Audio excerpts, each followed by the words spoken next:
As a young working class adult that is trying to find a place of your own so that you can start your life and achieve a semblance of your dream, when you look at the economy today, it's very disheartening to find that the amount of money we make monthly may not be enough to, sustain rental expenses. Hence, why a majority of young working class adults would like to stay with their parents until they're financially capable of finding a place of their own or living on their own. Now, some young working class adults might be wondering what kind of jobs can help them afford to get a place of their own. Well, there are jobs out there that could help you do that, but there are other factors too that determines whether you're ready to make this move. And what do I mean by this? I mean like environmental factors, like the city you live in.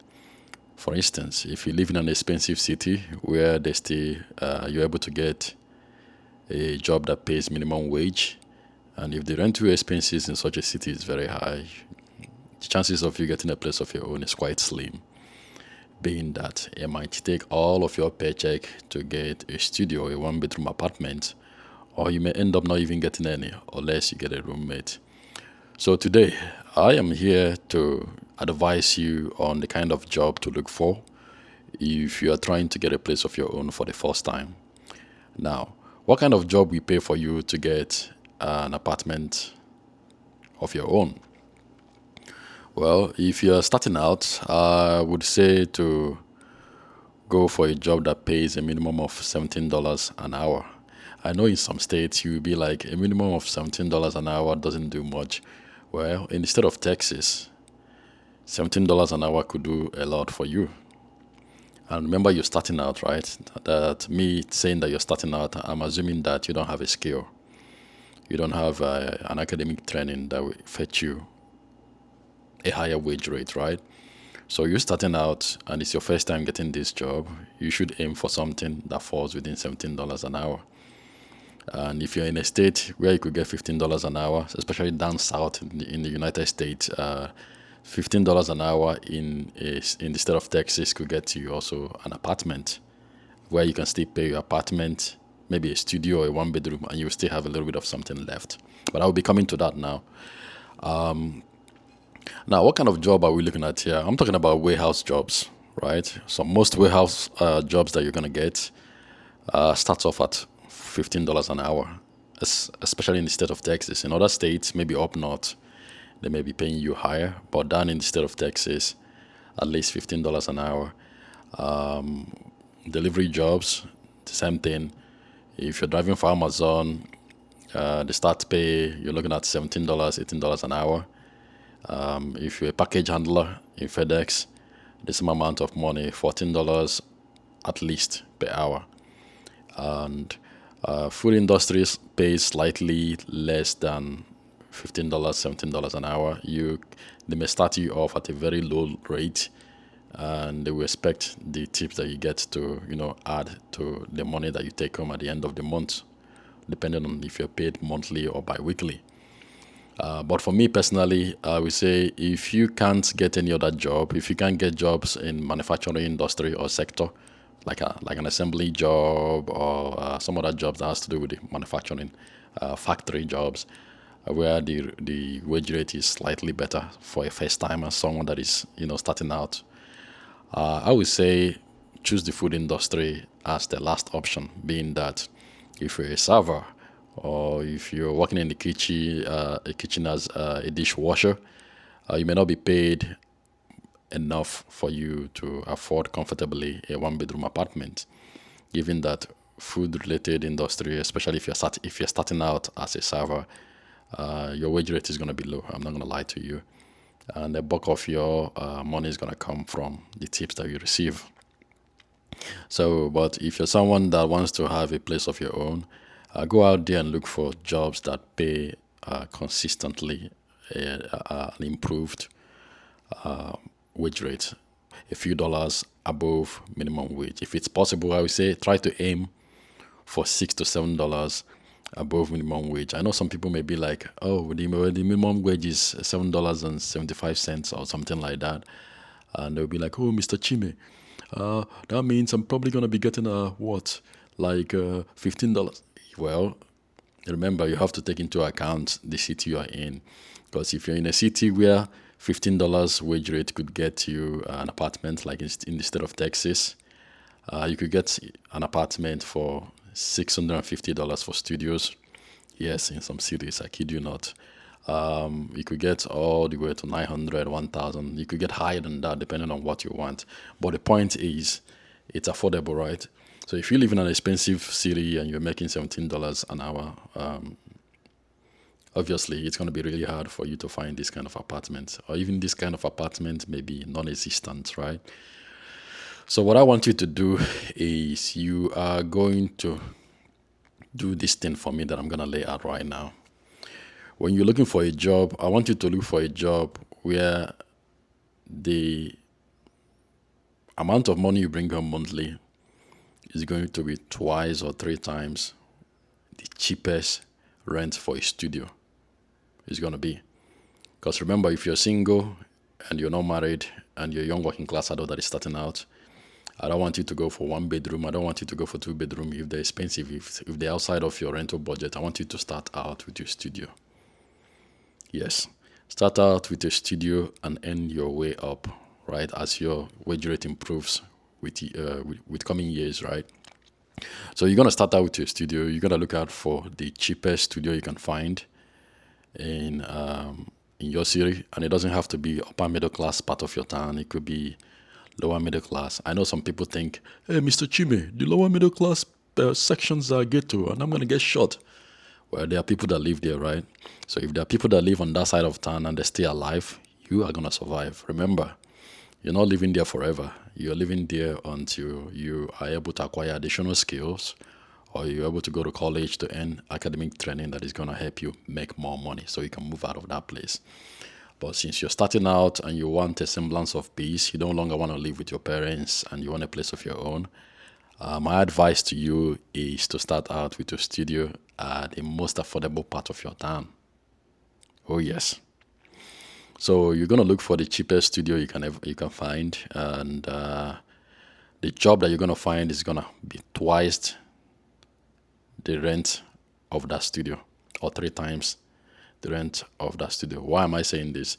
You want a situation where your job is going to be able to pay for your rent or rent your expenses comfortably, right? While leaving you something to spend on other necessities. What do I mean by necessities? Take, for instance, if you have a car and you didn't buy the car as a used car and you didn't pay cash for the car, that means you're paying a car note to a car dealership or to a bank that financed for you to purchase that car, right? On top of that, you are paying a car insurance. Because in the United States, you can't drive a car without a car insurance, am I right? So you're going to need a car insurance to drive that car. And you also have to factor in the expenses of driving a car. What are the expenses of driving a car? I'm not even talking about the maintenance. I'm talking about gas, which you may have to put weekly to go to that new job that you're about to apply, right? So you have to make sure that the job that you're going for is going to be paying three times or twice what the rental expenses are. Take, for instance, if your rental expense is 900, make at least 1,800. Yeah, let that be what you're bringing home at least. So that way, and I'm talking about after taxes too. So that way, after you're done paying the 900, you still have $900 left to be divided amongst your necessary expenses, so that you could still have something left, and not be drowning in debt. Now, remember, you're starting out, so don't expect this to be easy.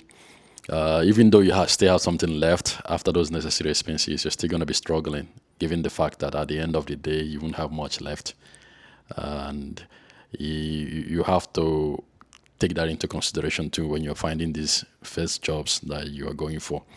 If the job can comfortably pay your rent and rental expenses three times the amount, you have a semblance of financial stability, because you're able to take care of these rental expenses. But that doesn't mean that if something bad is to happen to you, you won't be shaken to the core. You will still be shaken to the core. Hence why After you've moved out of your parents' house and you get this job that enables you to get this studio that I'm telling you about, you are gonna go into school. You're gonna go into a trade school. You're gonna acquire more skills. So that way, every year we see you improving, right?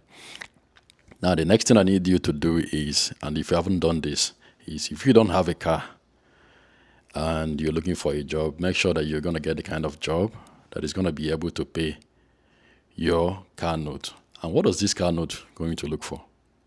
What is this car note going to look like for you? Well, don't buy a car whose car note is going to be more than $250 monthly.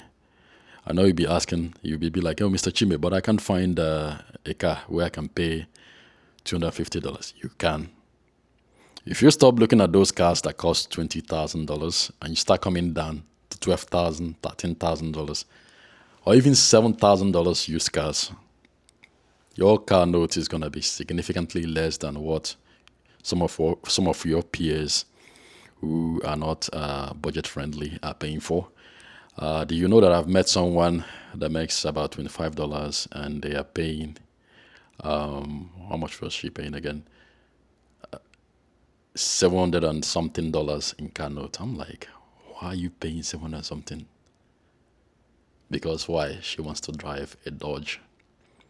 And she comes to work and she complains about her life every single day. Like the rest of us want to hear that nonsense. Now, you're probably going to watch this video and you know I'm talking about you, but I'm sorry I had to use you as an example. But this is the case of most young working class adults, right? We're not thinking about these things. If we want a life of comfort, then we have to make the necessary sacrifices to afford that life of comfort. Now, for you that is starting out and looking for the job that is going to help, set the foundation for you to start out your adult life, well, you're going to get the job that pays twice or three times the rent, and a job that will also be able to, accommodate you having a car. Now, there are two ways you could go about having a car. The first one is going to be from that job that you're working, you could just take public transportation until you save up enough. You could save up to like what, $3,500 to $4,000. Give yourself some time. You can give yourself a year, and then you're putting aside $300 every month, or you could put aside $400 every month.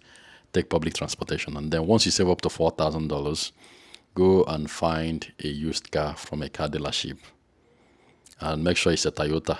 I know Toyota is not paying me to say this. I'm saying this to you because Toyotas are very reliable cars, right?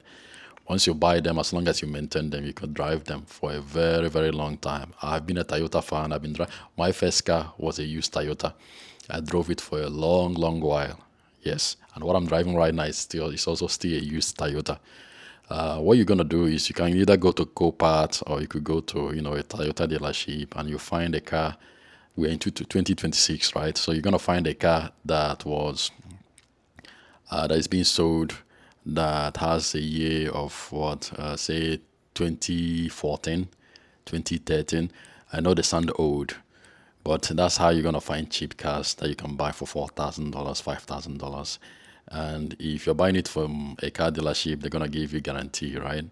And it's well serviced. As long as you keep up with the oil and all that, you're gonna be fine. Even if you want, you can also go for your Toyota from a car dealership that is 2009, 2008. Remember, the lower the years, the cheaper it is. And all you need is the car that will drive you from point A to point B. I don't care if your peers are driving Jeep, if they're driving Dodge, if they're driving Bugatti, Lamborghini. For now, you are not there yet, right? You're a young man, you're a young woman that is starting out. So we're going to go with the cheapest affordable car that we can find so we can minimize our expenses, since our first job is not going to be paying us that much, right? Now, if you don't want to buy a car and you live in a city like New York, where the public transportation, like the railways, are well connected, you could just simply do without a car, right? As long as you know your route to this new job that you're applying, you could just come in and then go to that new job using public transportation, which is quite cheaper than having a car where you pay car notes, or saving up to a few $1,000s where you can gonna buy a used car and then spend gas expenses weekly. to drive your place to drive yourself, I'm sorry, from point A to point B. I can't talk. Yes. So once you've done that, the next thing you're gonna do is you are going to also find a job, right? Like I said, that pays twice to three times your rent, can afford you to have a car, and can afford you to also pay any other associated necessary expenses. What do I mean by this? I am talking about like food expense, right? If something is to happen to you, if let's say you fall sick, and you have your job provides an insurance for you, and if you're gonna go to a clinic, they're gonna ask you to co-pay. If you're gonna have a job that will leave some money after you have paid your rental expenses, your car expenses, and all these little minor necessary expenses, and a little bit of emergency. I know you'd be like, Mr. Chime, it's $17 an hour. How am I gonna make that work? How is that even possible in this state of economy? Let me tell you a story. When I was in my 20s, right, one of the jobs I had was driving Amazon van. Yes. You see those big blue vans that drive around, the one that says Prime? I drove that for 2 years. Actually, it was that job that I used. The salary from that job was what I used to pay my way through surgical tech school. Yep. Guess how much I was making then? It was $14.95 or so on the first year, and then on the second year it increased to $15 per hour. Now I don't know how much Amazon pays now, but back then, this was in my 20s, right? I'm a man in my mid-30s now, by the way. Back then, I was making $14.95. With that $14.95, I was able to find a one-bedroom apartment in my city in Texas that was charging me $680 something, and that was the base rent. I still had to pay for water bills and light bills and all that. But the point remains that from that money that I was making, right, that $14.95 that I was making after tax, I was able to afford that apartment. I was able to afford my 20, I don't remember the year, Toyota Corolla that I was driving. And my car note then was $208 on that car note. I was able to pay for food, and I lived very frugally. And I can tell you that back then, although I worry about money every day, after doing my necessary expenses, I still have something left. I was still able to pay for my cell phone bills because I needed it, right? I didn't have Wi-Fi. Why? Because I didn't need it. So when you are going for these jobs as a first-time, adult that is going to get his first job or her first job, these are what I want you to consider. I want you to map out a life for yourself. What is your life going to look like as a young working class adult? What kind of expenses are you expecting? What can you deal with, and what can't you deal with? What do I mean by this? So now you get a job, right? And you have friends. All your friends have Wi-Fi. And the Wi-Fi, for instance, is costing them like $100 monthly. You come in, they have a 43-inch television. They have, what else? They have things that are costing them money that they don't really need. And they are barely surviving. And you, as a young working class adult that has just gotten your first job, you want a place of your own. And when you have a place of your own, you want to be able to have that honor of paying your rental expenses every single month as, an honorable young working class adult, and not, renegading on rental payments. You don't want to be one of those adults that every month the landlord has to come in and knock on the door and actually beg you, like the landlord is kneeling on his knees and they're begging you, please, when are you gonna pay the rent? You don't want to be one of those adults, right? You want to have your own fair share of life, and you want to do what you need to do to get ahead, right? Well, for you to do that, you have to be money cautious, and you have to get a kind of job that will comfortably pay for these things. And I'm telling you right now, go and quote me anywhere, go and write it, because 5 years down the line, if I'm still doing YouTube, which I hope I will still be doing, because I'm going to be here for a long while by the special grace of God. If I ever say something contrary to what I'm going to say next, hold me accountable. You see those little wage rates that you make, $15, $17. In some states, you can actually have a semblance of an adult life with those. I did it. I did it. I did it. Driving for Amazon. $14.95, I had a one-bedroom apartment. I had a car, which car note, I was paying $208. I was also paying for insurance on top of that, right? I had a cell phone bill. All those necessary expenses, I was able to handle them comfortably. Now, do I have a lot of money left at the end of all this? Not really. But I still have a few amount of money left, just in case that, I pay for gas. And if I need to go to the movie once in the blue moon, I had some money that I was putting aside to go to the movies, to entertain myself. And you can do it. You can do it by being conscious of the kind of job you want to work. Now, if you're the kind of person you want to go to be a server, you have to face the harsh reality of being a food server when there are other better jobs out there. What do I mean by this? That there is a high chance your wage rate is going to be very low, and your employer will expect you to, make up from the tips that you collect. And there will be a day if customers don't come into your restaurants to eat, you're going to be paid the basic minimum wage, and you won't have enough tip to make it up, right? So that means in a month, depending on how many people are coming to the place of your work, you may not be able to make rent. So if you're thinking about these things, then that will tell you that, hey, if you can't handle that stress, that will tell you, hey, okay, well, maybe I don't need to work as a server. I need to go work for an industry. I could be an assembler. I could be a package handler. I could even be a patient aide in the hospital, right? Some of them make $14 an hour all the way to $17 an hour. I've even met one that makes about $18 an hour. Yes, I'm telling you reality because I'm in the healthcare field now. So there are many jobs out there. You just don't randomly go and apply for any job at all.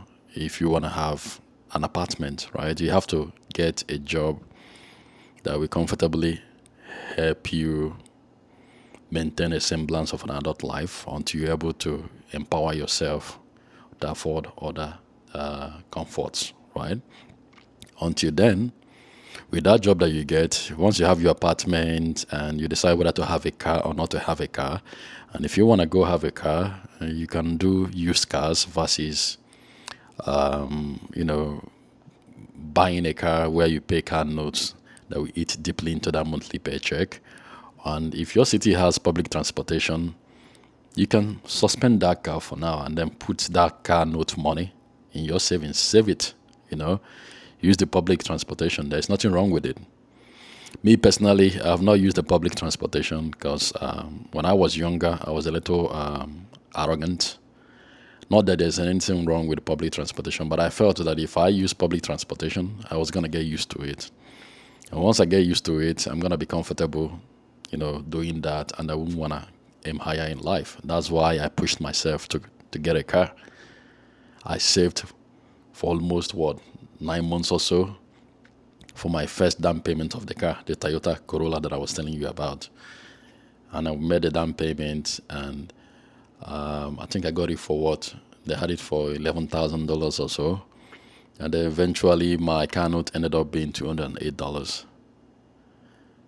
And during that time, I had some peers that were paying higher than me. Some were paying $300, $400 in car notes for the same Toyota Corolla, bought, a newer model. And they were struggling for me, but I figured I don't have anybody to impress. And that's what also I want you to think about. I want you to have that kind of mentality whereby if you're starting out and you know that this is the first time you're going to get a job and you have all these aspirations and you want to have a place of your own, have a car, have a semblance of an adult life, until you're able to empower yourself to have more, there are some creature comforts that you have to sacrifice. Take, for instance, you finally decide to go with a job that doesn't pay much, right? I want you to accept that reality that there are some things that you're not going to be able to afford. Now, if that job is able to pay your rent and you still have something left after, or pay your rental expenses and you still have something left. If you're not able to afford a car, accept the reality you're not able to afford a car. Rather than borrowing to buy the car and all that, find the public transportation and go for it. Right? Now, I didn't do it because I thought I know how I am. I don't like to get comfortable with something that is going to make me feel lazy. And before you know what is going on, that's the life I want. I wanted more. So I wanted to add pressure to myself so I can innovate. Because I've noticed that personally for me, I do very well under pressure. Right? If there's no pressure around me, I cannot innovate. I cannot figure out ways to make myself better. I can't grow as a man. So that was why I got that car.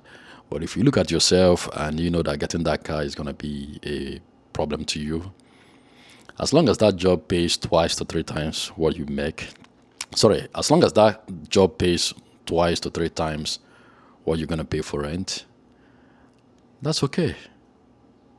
Get your own place, move in, and then figure out how you could get to work using public transportation. It's going to be cheap. You're going to save a lot of money. But if you can handle having a car, then you can either go to a car dealership and get a very cheap one where you pay cheap car notes monthly, or you could just save up and then buy a used car out of cash. You pay cash for it and you don't have to worry about car notes ever again. Right?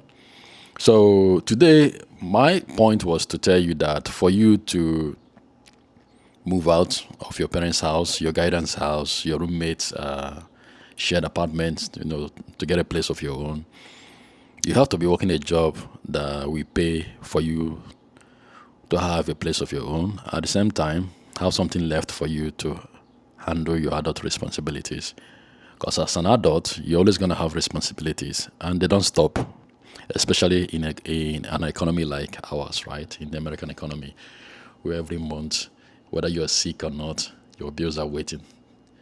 Right? Like if you're very sick and you can't go to work, the bills don't wait. They don't suspend those bills because you are sick. When you come back and you start working again, you're gonna take care of those bills that have piled up. So as a young working class adult, if you're gonna get a job for the first time, make sure you're getting a job that is setting you up nicely. So that way you can have a space to function as a responsible adult, right? What do I mean by this? Let me give you an instance. Like, let's say you get your job and your job is barely paying for an apartment, and you went and got yourself an apartment.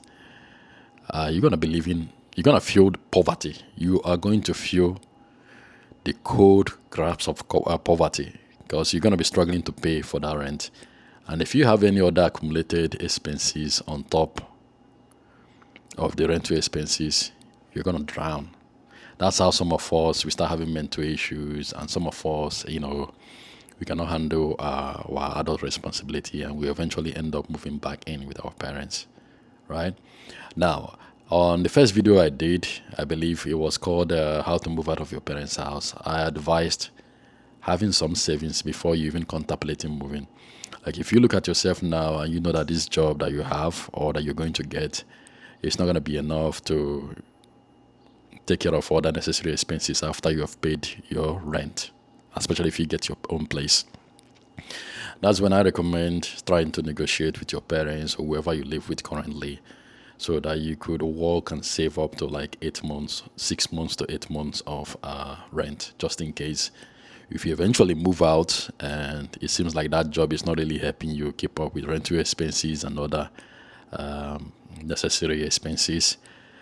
Then that's when your savings come up, to add cushion to some of these expenses so you don't drown. And it will give you some breathing space for you to figure out another job that is going to, help you handle your expenses as a responsible adult without succumbing to the pressure. And that's what I'm telling young working class adults out there. If you know it's going to cause additional stress to what you already have on your plate, then don't go for it. Let's say you get that apartment with that job and you have that cheap car. If you're looking at yourself and buying a TV, getting Wi-Fi, all these subscriptions that is going to eventually eat into your paycheck is going to do that, then forget about them. Just know that at that particular moment is not when you need those media subscription. that you're buying a Wi-Fi, which is gonna probably eat into your monthly paycheck. That time is not the time to buy the Wi-Fi. You are going to have a good Wi-Fi. You're gonna pay for it, right? You're gonna probably have a 50, 70-inch television. You're probably gonna drive an expensive car, right? But at that particular moment where you're starting out, you don't need those things. You just need enough to pay for rent and handle your expenses and then survive until you empower yourself to, afford other creature comforts. That's all I've got to tell you today. I remain yours faithfully, Mr. Chime. If you're gonna get a job that will handle your rental expenses, a job that pays twice what you're going to be paying for rent, twice or three times what you're going to be paying for rent, a job that is also going to handle your car note on top of that rent, a job that is going to handle other necessary expenses that you're going to have. And I want you to write those necessary expenses to see what it's like. So that way, when you eventually move out on that job, you're not going to struggle as much until you're able to empower yourself to be better, right? Now, my next video, I think I'm going to talk about what these expenses are going to look like. So that way, you know what you're getting yourself into if you eventually move out and get a place of your own. Like, subscribe, share with any young working class adult that is contemplating having a place of their own or getting a job that will help them have a place of their own. My goal is to simplify personal finance and reduce cost of adulting so that we don't struggle as much, because this economy is really, really messed up. And you want to stay ahead of the games, whatever that may be. Mr. Chime out.